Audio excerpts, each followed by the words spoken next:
प्रश्न है 80 किलोग्राम द्रव्यमान का एक फायरमैन बचाव अभियान के दौरान एक खंबे से नीचे फिसलता है। घर्षण बल 720 न्यूटन पर नियत है। फायरमैन का त्वरण ज्ञात कीजिए। तो एक ये मान लो खंबा है और ये कोई फायरमैन है। तो इस फायरमैन का जो भार होगा W, वो कहां काम करेगा?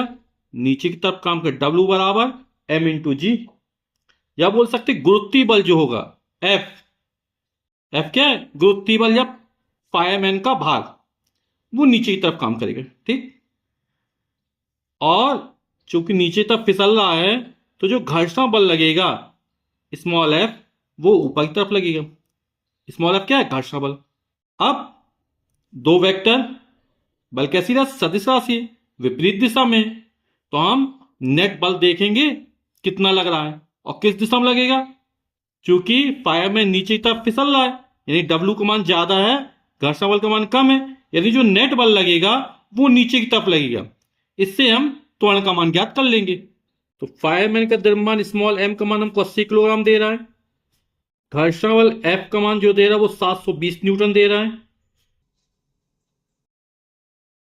स्मॉल g का मान दे रहा है वो 10 मीटर प्रति सेकंड स्क्वायर दे रहा है। और हमें फायरमैन जो फिसल रहा है उसका त्वरण ज्ञात करना है, स्मॉल a का मान को ज्ञात करना है। फायरमैन का भार या गुरुत्वीय बल W, ये नीचे की तरफ काम कर रहा है। घर्षण बल ऊपर की तरफ काम कर, इसको घटा देंगे, बराबर परिणामी बल। परिणामी बल यानी F मान लेते हैं, या F बराबर कितना हो जाएगा? M×A हो जाएगा। ठीक। ये क्या है? परिणामी बल या नेट बल, F नेट लिख देंगे। आप इस तरह लिख सकते हैं F गुरुत्वीय बल माइनस घर्षण बल बराबर F नेट।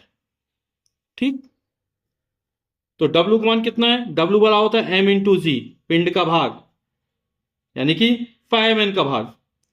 F 720, इसको भी इससे लिखने देते हैं, बराबर M×A। मान रख देते हैं, M का मान हो जाएगा 80 और G का मान हमको दे रहा 10, F का मान दे रहा 720, M का मान है 80 और A का मान हमें ज्ञात करना है। 80 धाम 800 माइनस 720 बराबर 80A हो जाएगा। 800 में 720 घटाएंगे तो बचेगा 80 बराबर 80A। तो A का मान का 80 बटे में चला जाएगा, स्मॉल a बराबर हो जाएगा 80/80। 80 में 80 का भाग करेंगे 1 आएगा और त्वरण का मात्रक मीटर प्रति सेकंड स्क्वायर। तो हमें फायरमैन का त्वरण ज्ञात करना था, तो फायरमैन का त्वरण कितना निकलेगा? 1 मीटर प्रति सेकंड स्क्वायर, और यही हमारा आंसर हो जाएगा।